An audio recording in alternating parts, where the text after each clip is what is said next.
కానీ దేవుని ప్రేరేపణ బట్టి ఒకసారి చెప్పాలని ఆశపడుతున్నాను. కొంతమంది దీని గురించి అంతగా తెలియని వారు కూడా ఉండొచ్చు. అందరికీ ఒకే రకమైనటువంటి విశ్వాస ప్రమాణం ఎలా అయితే ఉంటుందో అందరికీ ఒకే రకమైనటువంటి అనుభవ జ్ఞానం కూడా ఉండకపోవచ్చు విషయంతో మరలా ఒకసారి ధ్యానిద్దామనే ఉద్దేశంతో ఈ మాటలు చెప్పడానికి సిద్ధపడుతున్నాను. కాబట్టి శ్రద్ధగా ఈ యొక్క 5వ అధ్యాయాన్ని మనం అందరం కూడా ధ్యానించుకుందాం. నాకు ఇవ్వబడినటువంటి సమయంలో నేను మరి ముందుకు వెళ్ళే ప్రయత్నం చేస్తాను. దయచేసి అందరు కూడా బైబిల్లో ఉన్నవారు తెరవండి, చదవలేని వారు నా ఇంటి చూడండి. రాజుల 2వ గ్రంథము 5వ అధ్యాయము 1వ వచనాన్ని చదువుకుందాం. ఈ అధ్యాయంలో మొత్తం ఎన్ని వచనాలు ఉన్నాయండి? 27 వచనాలు ఉన్నాయి. 27 వచనాలని నేను 6 భాగాలు చేస్తాను. ఎన్ని భాగాలు? 6 భాగాలు. మొదటి భాగము చూద్దాం. క్షమించండి, మొదటి భాగం మొదటి వచనం చదవండి.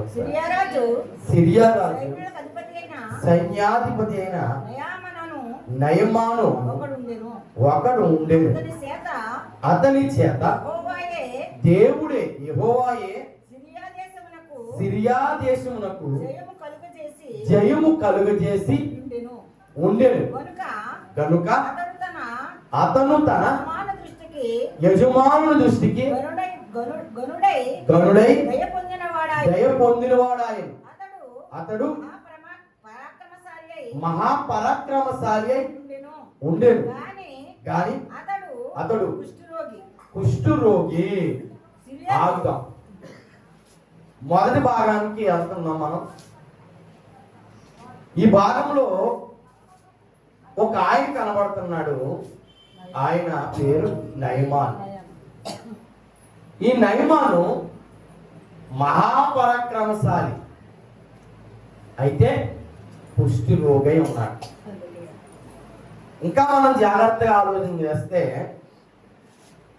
దేవుడే ఇతని చేత సిరియా దేశానికి జయాన్ని ఇచ్చాడు. దేవుడే అతనికి జయాన్ని ఇచ్చాడు. ఈ నయమాను ఎంత పరాక్రమవంతుడైనప్పటికీ, ఎంత బలం ఉన్నప్పటికీ, ఎంత గరుడైనప్పటికీ అతనికి ఉన్నటువంటి ఒక బలహీనత లేదా అతనికి ఉన్నటువంటి బాధ ఏమిటంటే కుష్టు రోగం. ఒక్కోసారి మనకి ఎంతో పేరు ప్రఖ్యాతులు, ధనభోగ భాగ్యాలు ఉండొచ్చు, కానీ ఏదో ఒక సమస్య బాధ ఉంటుంది. ఇది సహజమే. అంటే బాధ లేనివాడు అంటూ ఎవరు ఉండరు. ఇతను గరుడే, మహాపరాక్రమశాలి అంటే మహాబలవంతుడే, పోరాట యోధుడే. అయినప్పటికీ ఏం లేదు, ఏదో ఒక చింత ఉంది. ఆ చింత ఏంటంటే కుష్టు రోగం. ఆ సమస్య పరిష్కారం కొరకు అతను ఎదురు చూస్తున్నాడు. ఆ బాధ అతన్ని వేధిస్తుంది. చూడండి, ఒకసారి చాలా మంది ఏమండి నాకు ఎంతో ఉంది కానీ పలానా లోటు ఉంది, నాకు ఎంతో ఉంది నా జీవితంలో పలానా బాధ ఉంది అని మనకి వినబడుతూ ఉంటాయి. మనం వింటూ ఉంటాం. నాకు అంతా బాగుందండి, బిడ్డలు ఉన్నారు, అన్నీ ఉన్నారు, నా బిడ్డల మాట వినలేదు.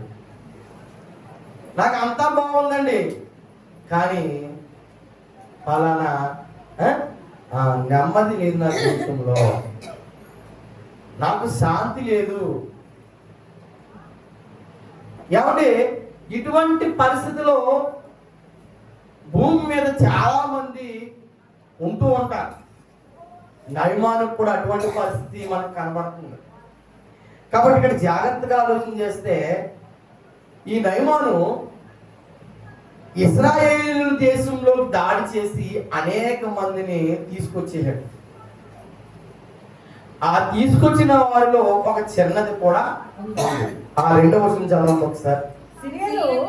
సిరియన్లు గుంపులు గుంపులుగా బయలుదేరి ఇశ్రాయేలు దేశం ఇశ్రాయేలు దేశమునకు పోయి ఉండిరి. వారు అతడి నుండి ఒక చిన్నదాన్ని చెరపట్టుకుని తేగ అది నయమాను భార్యకు పరిచర్య లేదా పరిచారం చేయించుండదు. అంటే ఈమె ఈ చిన్నదే ఈ నయమాను భార్య దగ్గర పని మనిషిగా ఉందనుకుందాం, మన భాషలో అర్థం అవ్వాలి. అలా ఉంటున్నప్పుడు ఈ చిన్నది చూడండి ఎంత చక్కనిదో. చూస్తే 3వ వచనం, అది సోమ్రోనులోనున్న ప్రవక్త దగ్గర నా ఏలినవాడు ఉండవలనని నేనెంతో కోరుచున్నాను. అతడు నా ఏలినవానికి కలిగిన కుష్టు రోగమును బాగు చేయునని తన యజమానురాలుతో అనేను. ఇక్కడ జాగ్రత్తగా మనం ఆలోచన చేస్తే ఈ చిన్నదే ఎంతో గొప్పదని ఎందుకన్నానంటే, ఈమె యజమానుడి దగ్గర యజమానురాల దగ్గర అంటే తన నయమాను భార్య దగ్గర పరిచారం చేస్తున్నప్పుడు ఆయన చూసింది. ఎవరిని చూసింది? నయమాను గారిని చూసింది. ఆయనకి ఉన్నటువంటి ఆ బాధను చూసి ఈమె జాలిపడి ఈమెకున్న విశ్వాసాన్ని బట్టి ఈయన షోమ్రోన్లో ఉన్న ప్రవక్త దగ్గరికి వెళ్తే బాగుంటది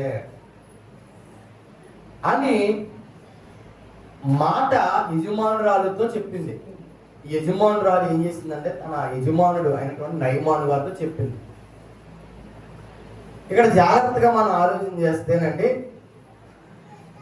ఇక్కడ ఈమెలో ఉన్న విశ్వాసము చాలా గొప్పది. చిన్నదానిలో ఉన్న విశ్వాసం చాలా గొప్పదని ఎందుకంటున్నానంటే, దేవుడు బాగు చేస్తాడు అనే నమ్మకం ఆమె పొందగనక ఆమె ఏం చేసిందంటే యజమానుడు కూడా చెప్పింది. అర్థమవుతుందండి? అంటే నయమాను గారికి కూడా మేలు కలగాలని కోరుకుంది. యజమానుడి మేలు కోరుకున్నటువంటి చిన్నదిగా మనకు కనబడుతుంది. చిన్నదాన్ని బట్టి దేవుడు గొప్ప కార్యాలు జరిగించేటట్టుగా ఇక్కడ మనం చూస్తున్నాం. చిన్నదాన్ని బట్టి దేవుడు గొప్ప కార్యాలు జరిగినట్టుగా ఈ అధ్యాయంలో మనం చూస్తాం. అంటే దేవుడు తన కార్యాల కొరకు చిన్నవారిని కూడా ఏం చేస్తాడు? ఉపయోగించుకుంటాడు, తన సాధనంగా వాడుకుంటాడు. ఇదంతా మనం చూస్తున్నప్పుడు నయమాను పట్ల దేవుడు ఒక ప్రణాళిక ఉంది. ఆ ప్రణాళిక నెరవేరాలంటే చిన్నదాన్ని చెరపట్టబడాలి. ఆ చిన్నది ఆ ఇంటిలో లేదా ఆ నయమాను ఇంటిలో పరిచారం చేసే పని మనిషిగా వెళ్ళాలి. చూసారా దేవుడు ఎంత గొప్పవాడో చూడండి ప్రియమైన దేవుని వల్ల.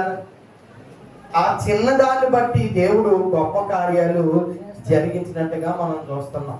ఇక్కడ మరొక విషయం మనం చూస్తే, దేవుని గురించి చెప్పడానికి మనం భయపడకూడదు. ఏం చేయకూడదు? ఏం చేయకూడదు?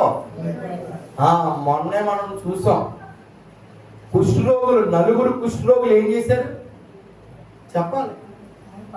ఇది మంచిది కాదు, మనమే మేలు పొందుకుంటే కుదరదు. మన దేశంలో ఆ సొమ్రోలు ప్రాంతంలో ఉన్న వారందరూ కూడా ఆ కరువులో ఉన్నారో వారు కూడా మేలు పొందుకోవాలి, వారికి కూడా ఆహారము తినాలి అని మేలుకరమైనది చెప్పడానికి ఏం చేయలేదు, వెనకబడలేదు. ఏమండి ఇక్కడ కూడా మేలు జరుగుద్ది అనే విషయం మరి దేవుని గురించి చెప్పడానికి ఈ చిన్నది కూడా వెనకబడలేదు, సిగ్గుపడలేదు. ఈరోజు దేవుడు మనతో మాట్లాడుతున్న మాట ఏంటంటే, ఈ చిన్నదాని వల్లే మనము కూడా దేవుని గురించి చెప్పడానికి ఎల్లప్పుడూ సిద్ధముగా ఉండాలి. దేవునికి స్తోత్రం.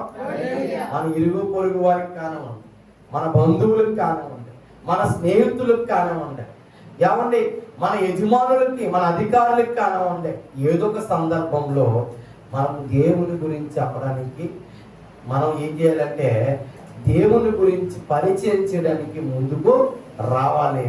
దాని విషయమై మనం సిగ్గుపడకూడదు, భయపడకూడదు. అర్థమవుతుందా?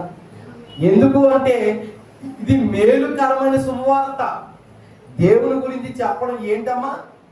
మేలైనది. ఏమన్నా నయమానికి స్వస్థత వస్తుందంటే అది మేలే కదా. నా యజమానుడు బాగుండాలని కోరుకుంటుందంటే మంచిదే కదా అది. కాబట్టి ప్రియమైన దేవుని వాళ్ళారా, మరి పలానా వారు బాధలో ఉన్నారు, లేదా పలానా వారు మారు మనసు లేకుండా పాపంలో ఉన్నారు అంటే మనం వారికి పరిష్కారం దేవుడని చెప్పడం అనేది కూడా మంచిది. ఆ మేలైనటువంటి సువార్త చెప్పడానికి మనం ముందుకి సాగాలి. ఇంకా మనం ముందుకు వెళ్దాం. నయమాను రాజు రెండో భాగంలోకి వెళ్తున్నాం. మొదటి భాగం ఏంటంటే నయమానుకు వచ్చినటువంటి రోగం, చిన్నది ఇచ్చినటువంటి సాక్ష్యం. ఇక రెండో భాగం చూద్దాము. నయమాను రాజునంతకు పోయి ఇశ్రాయేలు దేశపు చిన్నది చెప్పిన మాటలను ఎవరికి తెలియజేశాడంట? చిన్నది అతనికి తెలియజేయగా ఆ చిన్నది మాటలను రాజుకి తెలియజేశాడంట. ఎవరు? నయమాన్. నయమాన్ వెళ్ళి ఈ మాటలనే సిరియా రాజుకి తెలియజేశాడు. ఎందుకు మరి? అతను చెప్పాలి కదా. మరి వేరే దేశానికి వెళ్ళాలంటే, వేరే ఒక రాజు దగ్గరికి వెళ్ళాలంటే ఖచ్చితంగా ఈ రాజు పర్మిషన్ తీసుకోవాలి, లేదా ఈ రాజు ద్వారా వెళ్ళాలి. కాబట్టి ఆ మాటలు రాజుగారు చెప్పాడు. ఏ మాటలు? చిన్నది ఏ మాటలు అయితే చెప్పిందో, సొమ్రోన్లో ప్రవక్త ఉన్నాడు, ఆ ప్రవక్త దగ్గరికి వెళ్తే నువ్వు బాగుపడతావు, నీ కుష్టు రోగము స్వస్థపరచబడుతుంది అని చెప్పినప్పుడు ఆ మాటలే మరలా రాజుగారికి చెప్పాడు నయమాన్. అప్పుడు నయమాన్ ఏమన్నా తర్వాత ఏమన్నా, సిరియా రాజు నేను ఇశ్రాయేలు రాజునకు దూత చేత పంపించదని ఆజ్ఞించను గనుక అతడు 20 మనుగుల వెండియు 1,20,000 బంగారును 10 దుస్తుల బట్టలను తీసుకుని పోయి ఇశ్రాయేలు రాజునకు పత్రిక అప్పగించారంట. ఇస్సాకు గారు ఉన్నారండి. ఎవరికి అప్పగించారు పత్రిక? ఇశ్రాయేలు రాజునకు అప్పగించారు. ఏమని అప్పగించారు? ఇంకో నా సేవకుడు వస్తున్నాడు, అతను నువ్వు బాగు చెయ్యాలి. ఏమండి? 6వ విషయం అదే చూస్తున్నాం చూడండి. ఆ పత్రికలో ఉన్న సంగతి ఏదనగా, నా సేవకుడైన నయమానుకు కలిగిన కుష్టు రోగమును నీవు బాగు చేయవలని ఈ పత్రికను అతని చేత నీకు పంపించి ఉన్నాను. ఓకేనా? ఇది రాజు గారు పత్రికలో రాసినటువంటి మ్యాటర్. అప్పుడు ఆ విషయం ఇశ్రాయేలు రాజు దగ్గరికి వచ్చింది. చూడండి ఇశ్రాయేలు రాజు ఏమన్నాడు? ఇశ్రాయేలు రాజు ఈ పత్రికను చదివి బట్టలు చింపుకున్నాడట. చంపుటకును బ్రతికించుటకును నేనేమన్నా దేవున్నా? ఒకరికి కలిగిన కుష్ఠరోగమును మాన్పుడని నా యొద్దకు ఎందుకు నేనేం చేయగలను? నేనేం రాజుని, నేను బతికించగలనా? చనిపోయిన తిరిగి బతికించగలనా? కుష్ఠరోగాన్ని నేను బాగు చేయగలనా అన్నాడు. తర్వాత చూసారా, కలహానికి కారణం ఎదుర్కొన్నాడు. అంటే నేను బాగు చేయను కదా, బాగు చేయకపోతే నన్ను ఎందుకు బాగు చేయలేదు నయమాన్ అని చెప్పి యుద్ధానికి వద్దామని ప్లాన్ వేసుకున్నాడు అని చెప్పి తన దగ్గర ఉన్న వాళ్ళతో చెప్తున్నాడు. ఎవరో ఇశ్రాయేలు రాజు అన్నాడు. తర్వాత మీరే ఆలోచించండి అన్నాడు మాట. మీకు అర్థమవుతుందా? రాజు ఏం చేయాడు? ఇక్కడ భయపడుతున్నాడు. ఎందుకు భయపడుతున్నాడు? దెబ్బలాటకు వస్తాడేమో, కలహానికి వస్తాడేమో అని భయపడుతున్నాడు. అంటే సమస్య వచ్చినప్పుడు మనుషులు ఏం చేస్తారో భయపడతారు. ఫస్ట్ ఏం చేస్తారు? సమస్య వచ్చినప్పుడు భయపడతారు. కానీ భయపడకుండా ఉండాలంటే ఏం చేయాలంటే తెలుసా? దేవుని యందు విశ్వాసం ఉంచాలి. దేవునికి స్తోత్రం.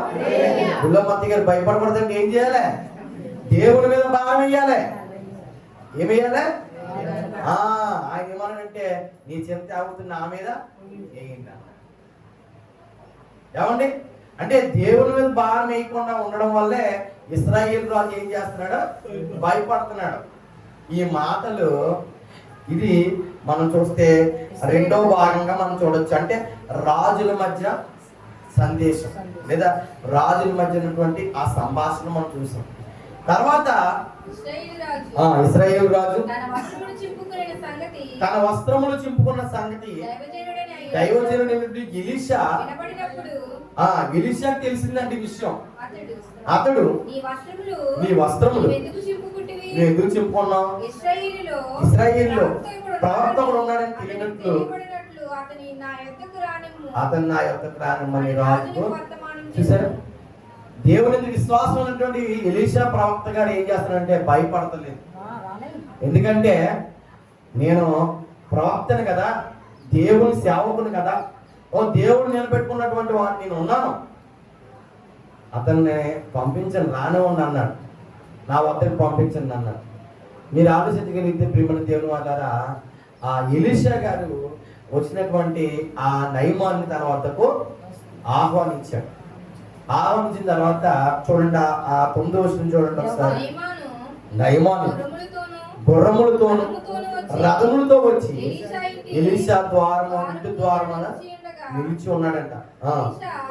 ఎలీషా నీవు యొర్దాను నదికి పోయి 7 మార్లు స్నానం చేయము, నీ ఒళ్ళు మరలా బాగై శుద్ధుడు వగదు అని అతనితో చెప్పుటకు ఒక దూతను పంపాడంట. చూడండి, ఇక్కడ మనం 8, 9, 10 వచనాలు ఏం చూస్తున్నాం అంటే ఎలీషా గారు పిలవడం, ఒక మాట అన్నాడు ఆయన, నువ్వు యొర్దాను నదికి వెళ్ళి 7 మార్లు స్నానం చేస్తే నువ్వు శుద్ధుడు అవుతావు. అమ్మా ఏమన్నాడు, నువ్వు శుద్ధుడు అవుతావు. ఒక్కోసారి మనం దేవుని యొక్క కార్యం సాధారణంగా కనబడుతుంది. అక్కడ ఏంటి, యొర్దాను నదికి వెళ్ళి స్నానం చేయమన్నది అది సాధారణంగానే ఉంది. ఏదో ఒక ఆయన ఇలాగా ఏంటి ఎలీషా గారు వచ్చేసి ఆయన ఇలాగా చూసిన వెంటనే స్వస్థతగా కలిగి అద్భుతం అక్కడ ఆ విధంగా కలగలేదు. మీరు జాగ్రత్తగా ఆలోచన చేస్తే ప్రియమైన దేవుని వల్ల దేవుని కార్యం అలాగా మనకు కనబడుతూ ఉంటుంది, చాలా సార్లు సాధారణంగా కనబడుతూ ఉంటుంది. అయితే ఇక్కడ మరొక మాట చూడగలిగితే దేవుని మాటే పరిష్కారం అనే విషయం మనం మర్చిపోకూడదు. అక్కడ ఆ సమస్యకు పరిష్కారం ఎక్కడ ఉంది అంటే దేవుని మాటలో ఉంది. దేవునికి స్తోత్రం. ఏమన్నాడైనా, నువ్వు యొర్దాను నదిలోకి వెళ్ళి 7 మార్లు అది ఎవరి మాట అనుకున్నారు, అది ఆ మాటకే విజేత చూపించాలి అక్కడ. తర్వాత నయమాను గారు ఏం చేయాలి చూడండి ఒకసారి. అందుకు నయమాను కోపం తెచ్చుకుని తిరిగిపోయి ఇట్లా అతను నా యొద్దకు వచ్చి నిలిచి తమ దేవుడైన యెహోవా నామమున బట్టి తన చెయ్యి రోగముగా ఉన్న స్థలం మీద ఆడించి కుష్టి రోగమును మాత్రం నేను అనుకున్నాను. నేనేమనుకున్నానంటే అతను వచ్చి ముక్తి స్వస్థపరుస్తాడేమో అనుకున్నాను, దేవుడి నామంలో అనుకున్నాడంట. అమ్మా వింటున్నారా అమ్మా? మధ్య మధ్యలో ప్రశ్నలు అడిగితే మరి చెప్పకపోతే అంతే సంగతులు. జాగ్రత్తగా వినాలి. ఏమండి ఏం చేయాలి చెప్పండి. ఇక్కడ నయమాను గారికి ఏమొచ్చింది చెప్పండి, ఏమొచ్చిందండి? రెబెకా గారు కోపం వచ్చింది. ఎందుకు కోపం వచ్చింది? అంటే ఏంటి, యొర్దాను నదిలోకి వెళ్ళి స్నానం చేయమన్నాడు ఏంటి? నాకు ముక్తి స్వస్థపడుతుంది నేను అనుకున్నాను. నేనెక్కడా, నా స్థితి ఎక్కడా, నా పవర్ ఎక్కడా అనుకున్నాడు ఈయన. నేను సైన్యాధిపతిని, ఇవల్ల నేను సైనికుడిని అనుకున్నాడా, నేను గనుడిని పరాక్రమశాలిని అనుకున్నాడు. మనుషులకు ఒక్కోసారి ఆ ఫీలింగ్ ఉంటుంది. దాన్ని ఇంగ్లీష్లో ఇగో ఫీలింగ్ అంటారంట, దాన్ని తెలుగులో అహం అని కూడా అంటారు. ఈ అహం అనేది ఒక్కోసారి అడ్డు వస్తూ ఉంటుంది. ఏం చేస్తుంది? అడ్డు వస్తూ ఉంటుంది. అహం అడ్డు వచ్చినప్పుడు ముందుకి వెళ్ళం ప్రియమైన దేవుని వాళ్ళ. అది మనిషికి ఉంటుంది. ఏమంటే కనబడదు, పైకి ఏం చేయదు, కనబడదు ఈ అహం. కానీ అహం ఏం చేస్తుందంటే అద్భుతాన్ని ఆపేస్తుంది. దేవునికి స్తోత్రం. అహం ఏం చేస్తుందంట? అద్భుతాన్ని ఆపేస్తుంది. ఇక్కడ అహంతో వెనక్కి వెళ్ళిపోతే నయమాను స్వస్థపడతాడా? లేదు, స్వస్థత కలగదా. కానీ అదే కోపం నయమాను ఏం చేయడంటే, తన సేవకుడు, తన చుట్టూ ఉన్న సేవకుడు ఆయన వచ్చి అంటాడు, అయ్యా ఇంతకంటే గొప్పది ఏదైనా చేయమంటే చేస్తావు కదా నువ్వు. ఆయన ఏం చేయమన్నాడు? నదిలో 7 మార్లు స్నానం చేయమన్నాడు. అది మేలు కదా అన్నాడు. అంటే మీరు అర్థం చేసుకోండి, తన సేవకుడు చిన్నవాడు చెప్పిన తర్వాత ఏం చేయడంటే తన ఆహారాన్ని తగ్గించుకుని ఏం చేయడంటే సేవకుడు మాటకు లోబడి వెళ్ళి 7 మార్లు స్నానం చేశాడు. మీరు కింద మాటల్లో చదవగలిగితే అదే మనకు కనబడదు. అంటే ముందేమంటాడంటే పాపం తెచ్చుకుని అక్కడ లేవా నదులు, ఇక్కడ లేవా నదులు, సిరియా దేశంలో లేవా అన్నాడు. అన్న మాట ఈయనే మళ్ళీ ఏం చేయడంటే తన సేవకుడు చెప్పిన మాట, ముందు చిన్న చెప్పిన మాట విన్నాడు, ఇప్పుడు మరలా ఎవరి మాట విన్నాడు? తన సేవకుడు మాట. మీరు గమనించారా? తన దగ్గర పనిచేసేవాడు మాట వినమంటే సాధారణంగా ఎవరో చేయరండి, పెద్దోళ్ళు చేయరు. అంటే పైన ఉన్నవాడు మాట కింద వినాలి, కానీ కింద ఉన్నవాడు మాట పైన వినడం అనేది చాలా గొప్ప లక్షణం. నయమాను గారి క్యారెక్టర్ కూడా మనకు చాలా విషయాలు మనకు నేర్పిస్తుంది. మనిషికి ఆహం ఉంటుంది, నాకు ఆహం ఉందనా నాయన అన్నాడు మన నయమాను. నాకు ఆహం ఉందే, కానీ నేను ఏం చేయను, ఆహాన్ని తగ్గించుకున్నాను. నేనేం చేయను, నా గర్వాన్ని అణుచుకుని నా దగ్గర చిన్నవాడే నా సేవకుడు చెప్పిన మాట కొన్ని విని 7 మార్లు స్నానం చేశాను. 7 మార్లు స్నానం చేసిన తర్వాత ఏమైంది చూడండి ఒకసారి. 14 రోజులు అతడు పోయి దైవజనుడు చెప్పినట్లు యోర్దాను నదిలో 7 మార్లు స్నానం చేయగా మునగగా అతని దేహం పసిపిల్ల దేహం వల్లనే, చూసారా పసిపిల్లవాడి దేహం ఎలా ఉంటుందో అంత అపరూపంగా శుద్ధిరైపోయాడు అంటమ్మా. ఏమండి ఈశ్వరమ్మ గారు వింటున్నారా? నేస్తం ఉన్నారు పర్లేదు, జాగ్రత్తగా విన్నా, దేవుడు వాక్యం స్వస్థపడుతుంది. ఈ విధంగా మనం జాగ్రత్తగా వింటున్నప్పుడు పిరిమిన దేవుని వల్ల ఆ పసిపిల్ల దేహం వల్లే ఆయన శుద్ధుడయ్యాడు. శుద్ధుడైన తర్వాత ఆయన ఒక సాక్ష్యం ఇచ్చాడు. ఏమిచ్చాడు సాక్ష్యం? ఇశ్రాయేలు దేవుడు తప్ప నిజమైన దేవుడు ఎవరు లేడు. లోకమందు ఈయనే నిజమైన దేవుడు. ఎందుకంటే ఈయన ఉన్నవాడు కాబట్టి నా యొక్క స్వస్థత జరిగింది. ఆయన మాటలు ఏముంది? శక్తి ఉంది. ఆయన మాటలో స్వస్థత ఉంది. ఆయన మాటలో ఇదిగో జీవం ఉంది అని సాక్ష్యము ఎవరిచ్చారంటే మరి ఒక అన్యుడైనటువంటి నయమాను ఇచ్చాడు. దేవుని వాళ్ళారా, కాబట్టి విశ్వాసం ద్వారాగా కార్యం మనం ఏం చేస్తాం? చూడగలుగుతాం. నమ్మడు లేదండి, ముందు నమ్మలేదు, పక్కన పట్టండి, తర్వాత ఏం చేయడు? నమ్మడు. సరే అయితే ముందు నిజంగానే ఆయన చెప్పినట్టుగా స్వస్థత కలుగుద్దేమో అనే విశ్వాసం ద్వారాగా, విధేయత ద్వారాగా ఏం చేయడంటే విశ్వాసం ద్వారాగా అద్భుతాన్ని చూశాడు, దేవుని కార్యాన్ని చూడగలిగాడు. కాబట్టి మనం జాగ్రత్తగా ఆలోచించగలిగితే ఏంటంటే విశ్వాసం అనేది మనం కలిగి ఉన్నప్పుడు దేవుని కార్యాన్ని మనం చూడగలుగుతాం. దేవునికి స్తోత్రం. కాబట్టి ఇక్కడ నయమాను దేవుని మనం నేర్పిస్తుంది ఏంటంటే అతనిలో విధేయత వచ్చింది. ఆ విధేయత ద్వారా అద్భుతాన్ని పొందుకున్నాడు. అంతేకాదు దేవుని కార్యాన్ని చూసినప్పుడు అతనిలో విశ్వాసం కూడా పెరిగింది. మొదట ఉన్న విశ్వాసం కన్నా ఇంకా పెరిగిందా లేదా? ఎలాగా? దేవుని కార్యాన్ని రుచి చూసినాం. కాబట్టి మనలో విశ్వాసము ఇంకా పెరగాలంటే మనం కూడా ఏం చేయాలంటే దేవుని కార్యాలు రుచి చూడాలి. దేవుని కార్యాలు రుచి చూడాలంటే ఇదిగో దేవుని పట్ల విధేయత, దేవుని మాట పట్ల ఏం కలగాలి? విధేయత ఉండాలి లేదా? ఉండాలి. ఈ సందర్భంలో మనకి దేవుడు నేర్పిస్తుంది చెప్పి విధేయత ఏం చేస్తుందంటే అక్కడ కార్యాన్ని జరిగిస్తుంది. ఆ విధేయత ఆహాన్ని విడిచిపెట్టాడు, విధేయత చూపించాడు, విజయాన్ని పొందుకున్నాడు. బాగుంది కదా? ఆహాన్ని విడిచిపెట్టాడు, విధేయత చూపించాడు, విజయాన్ని పొందుకున్నాడు. రెబ్కామ్ గారు పడిపోతాడు. జాగ్రత్తగా విందామండి, జాగ్రత్తగా చూడండి ప్రియమైన దేవుని వల్ల. ఇప్పుడు నీవు నీ దాసుడినైనా అమ్మ అప్పుడు ఏమంటాడంటే నా చేత కాలుకి ఇచ్చుకో అంటాడు. ఏమంటాడు? మరి కార్యం పొందుకున్నాడు కాబట్టి ఏమిస్తారు? కానుకిస్తున్నాడు. కానుకిస్తే ఈయన అంటారు కానీ అవని సన్నిధిలో నిలబడ్డాను, ఆ జీవంతో ఆ దేవుడి జీవంతో నాకు ఏ కానుక వద్దాను తీసుకోని అన్నాడు. అర్థమవుతుందా? అంటే ఇక్కడ దేవుని కార్యం ఉచితమే, దీనికి రేట్ ఎవరు ఇవ్వకూడదు, రేట్ పెట్టకూడదు. కాబట్టి జాగ్రత్తగా అక్కడ ఆలోచించగలగాలి. ఇంకా నేను ఏ దేవుడికి నేను దాహబలు అర్పించను, ఏ దేవుని విశ్వాసం ఉంచను. అయితే నా యజమానుడు ఉన్నాడు కదా సిరియా రాజు, ఆ బెన్హదదుకి ఆ రిమోన్ దేవతనికి ఇష్టం. అతనితో పాటు నేను బలికి అలవాటు వచ్చినప్పుడు మాత్రం ఒకవేళ వెళ్తే నన్ను యెహోవా దేవుడు క్షమించును గాక అని రిక్వెస్ట్ అడుగుతాడు. సరే నువ్వు నెమ్మది కలిగి వెళ్ళమంటాడు. ఎందుకంటే అన్ని వాక్యాలు చదివించాలంటే టైం సేపుకోవాలి. కాబట్టి దయచేసి కొన్ని మాటలు నేనే చెప్తూ ఉంటాను.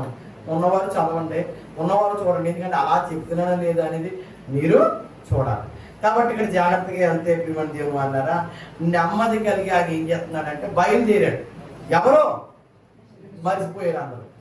ఎవరో ఎవరండి? రాజుగారా? నయమాన్ గారు.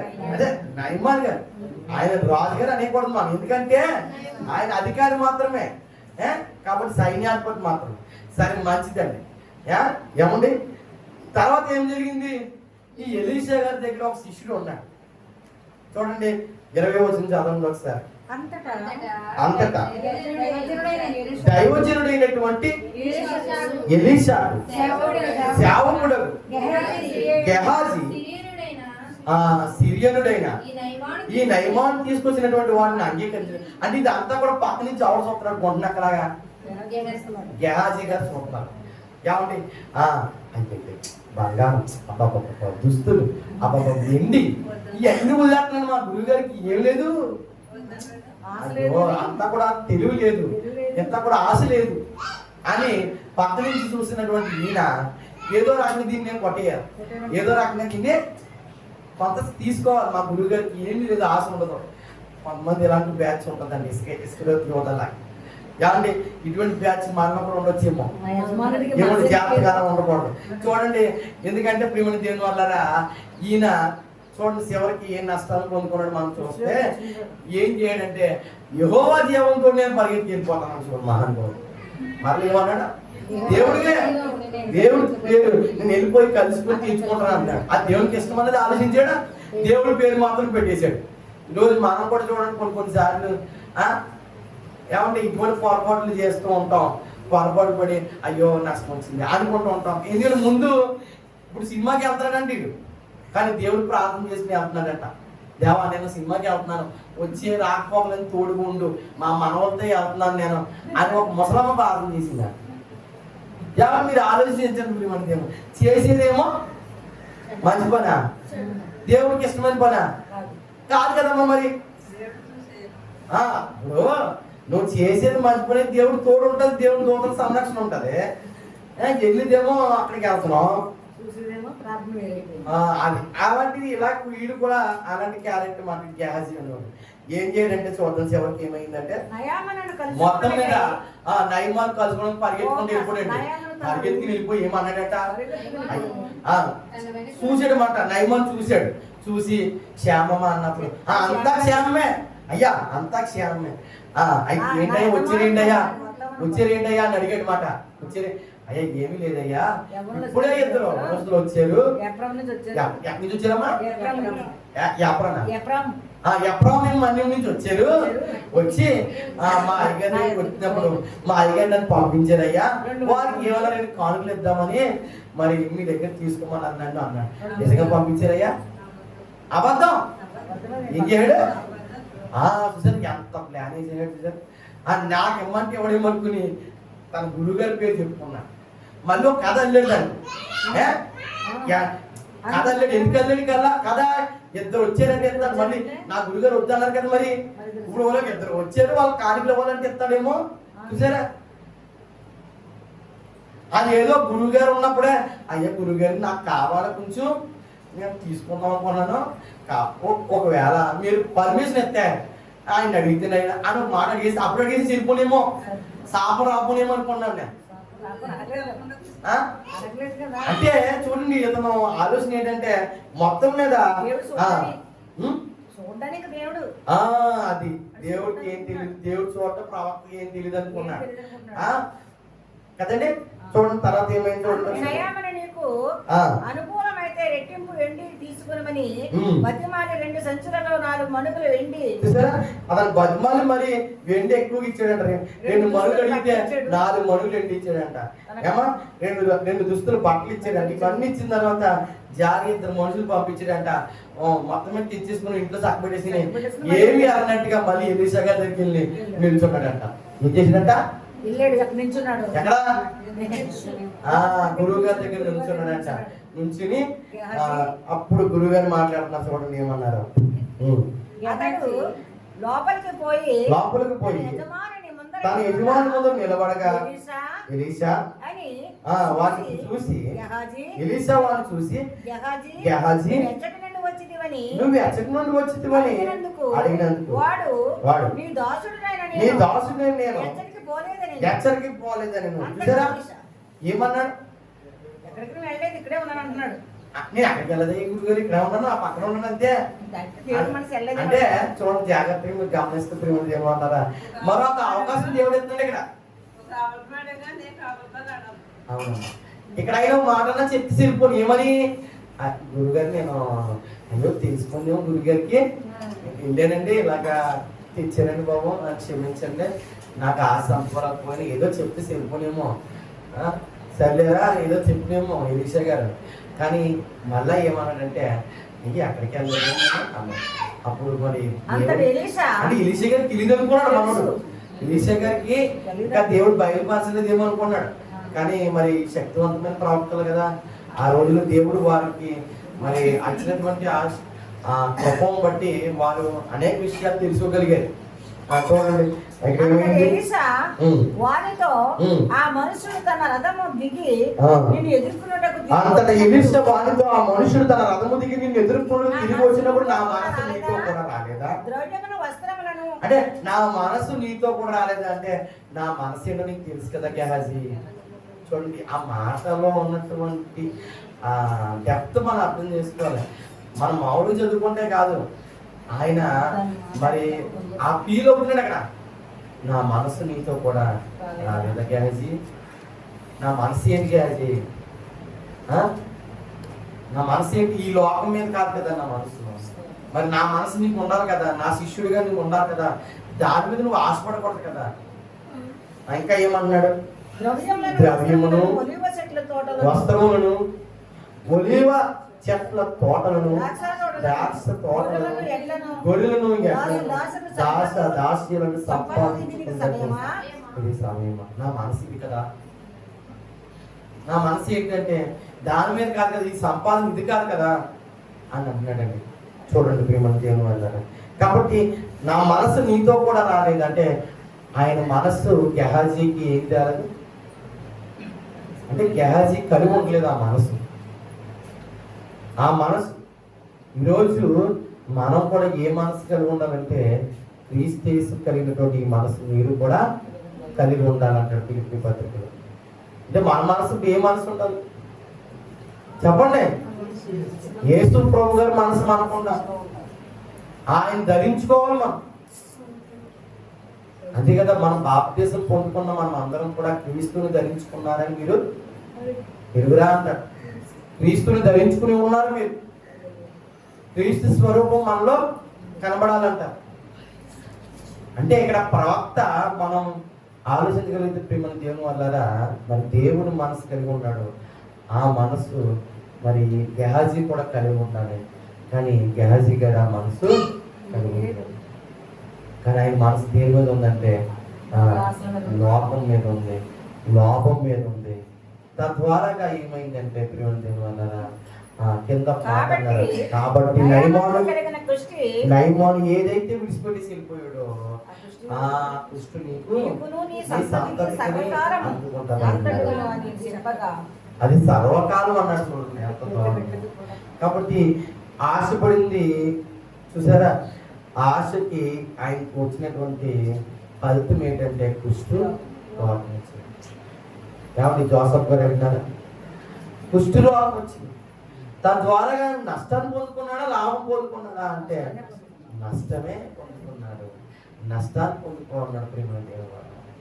అలాగే యెహోషువ గ్రంథంలో కూడా ఒక ఆయన ఉంటాడు ఆకాన్. ఈ ఆకాను కూడా ఏం చేశాడంటే ఆశపడ్డాడు.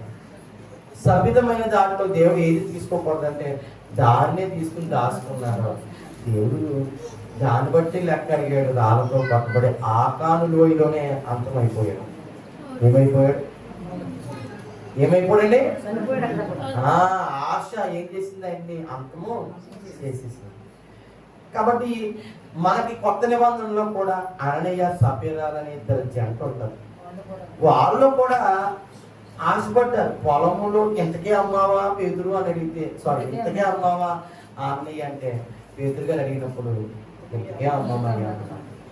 తన భార్య వచ్చినప్పుడు కూడా అదే మాట అడిగితే ఇంతకే అమ్మమ్మ. వాళ్ళు ఏంటంటే ఎవరికి తెలియదు కదా, మనం పొలం అమ్మేసి ఇచ్చేస్తామన్నారు. బాగా నొప్పుకున్నారు. కానీ ఆ పొలంలో అమ్మింది అంతా సగం దాచేసుకుని కొంత బతికింది.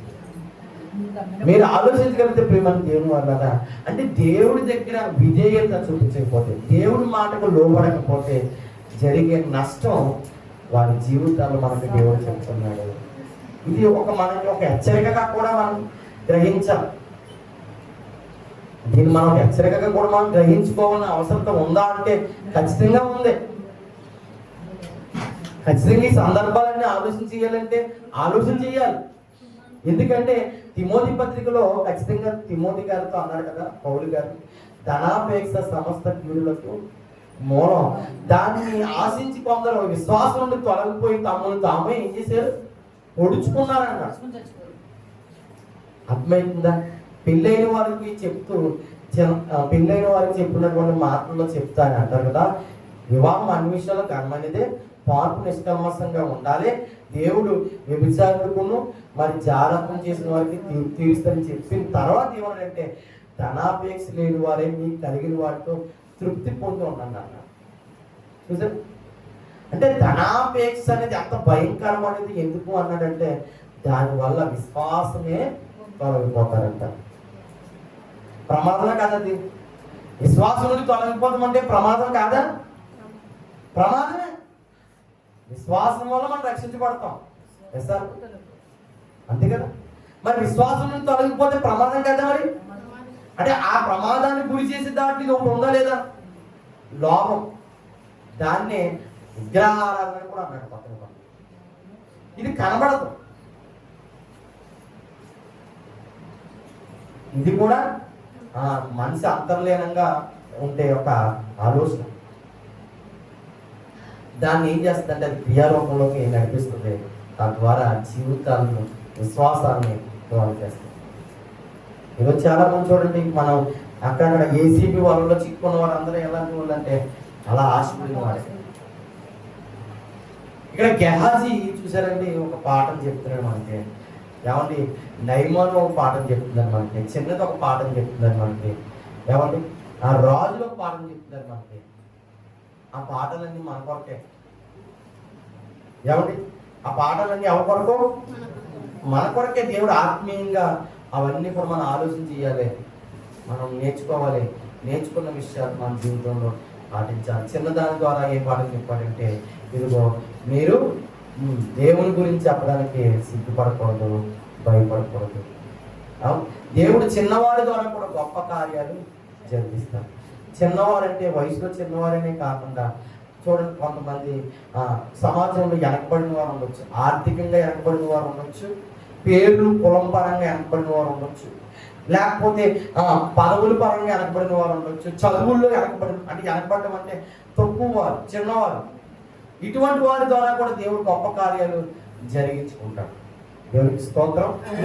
ఇది మనం చూసాం. రెండవది మనం ఏం చూసామంటే ఇదిగో దేవుని విశ్వాసం లేకపోతే మనం భయపడవలసి వస్తుంది. ప్రతి విషయంలో మనం భయపడాలి. మూడవది మనం చూసాం, ఇదిగో దేవుని కార్యాలు జరగాలంటే దేవుని మాట వినాలి. దేవుని మాటే పరిష్కారం. సమస్యకు ఏది పరిష్కారం? దేవుని మాటే పరిష్కారం. అక్కడ దేవుని మాట ఏముంది? కుష్ఠరోగానికే ఒకే మాట ఆజ్ఞించాడు దేవుడు. ఏంటంటే నువ్వు 7 మార్లు ఆ నదిలోకి వెళ్ళి స్నానం చెయ్యి. ఆ మాటకు లోపడాలి. అక్కడ నీటిలో ఏముందా అనేది కాదు అక్కడ మనం ఆలోచించవలసింది. ఆ యోర్దాను నదులు మునిగితే మనం కూడా ఇప్పుడు మేలు కలిగిద్దా అని దాని గురించి కదా మనం ఆలోచించవలసింది. ఆయన దేవుని మాటకు లోబడ్డం ఏంటి జోసఫ్ గారు అంతేనా? దేవుని మాటకు లోబడ్డమే ఇదే ఎవరో కొనికేత్తరాలు పేజీ కదా, కొన్ని మూత పేజీ కదా. నేను అక్కడ ఉన్న అన్ని కూడా మీకు చెప్పేసుకోవచ్చు. ఎవరిని జాగ్రత్తగానండి ఏమండి. ఏంటంటే దేవుని మాటే పరిష్కారం సమస్యకు. మన సమస్యకు కూడా ఈరోజు కుష్ఠరోగులాగా ఎన్నో ఉండొచ్చు, మన సమస్యలు ఉండొచ్చండి, పెద్దగా ఉండొచ్చు, ఎన్నో ఉండొచ్చు. కానీ సమస్యలు ఏంటంటే ఎవరు ఉండడు. కానీ సమస్యలు మనం ఏం చేయాలంటే సమస్య వచ్చిన భయపడకూడదు, కానీ పరిష్కారం కొరకు ప్రభు మాట కొరకు మనం కనిపెట్టాలి, ప్రభు దగ్గర మనం కనిపెట్టాలి. ఇంకా మనం ముందుకెళ్ళిపోతేనండి కార్యం జరిగినప్పుడు మనలో ఏం కలిగిద్ది అంటే విశ్వాసం అనేది కలిగిద్ది. విశ్వాసం అనేది కలిగిద్ది. విశ్వాసము కలగాలంటే అంటే కార్యం కలగాలంటే విశ్వాసం కూడా ఉండాలి. అంతేకాదు విధేయత కూడా ఉండాలి. ఇలా ఎన్నో విషయాలు మన అధ్యాయం ద్వారా నేర్చుకున్నాం.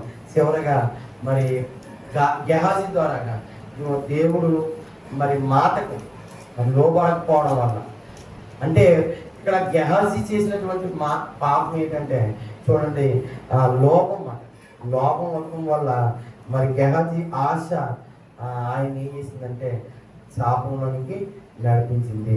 కాబట్టి ఈ మాటలన్నీ కూడా మనం ఆలోచన చేసినప్పుడు జాగ్రత్తగా మనం ముందుకు ఎలా కోరుతూ ఈ యొక్క 6 విషయాలను మనం మన జీవితంలో మనం కలిగి ఉండాలని, దాన్ని మనం సరి చేసుకోవాలని, ఒకవేళ ఏమైనా సరి చేసుకోవాల్సి వచ్చినప్పుడు దాన్ని మనం సరి చేసుకోవాలని నేర్చుకుందాము. ఈ మాటలన్నీ కూడా దేవుడు దీవించును గాక. ప్రార్థన చేసుకుందాము. ప్రార్థన చేసుకుని మనం ముందుకు వెళ్దాం.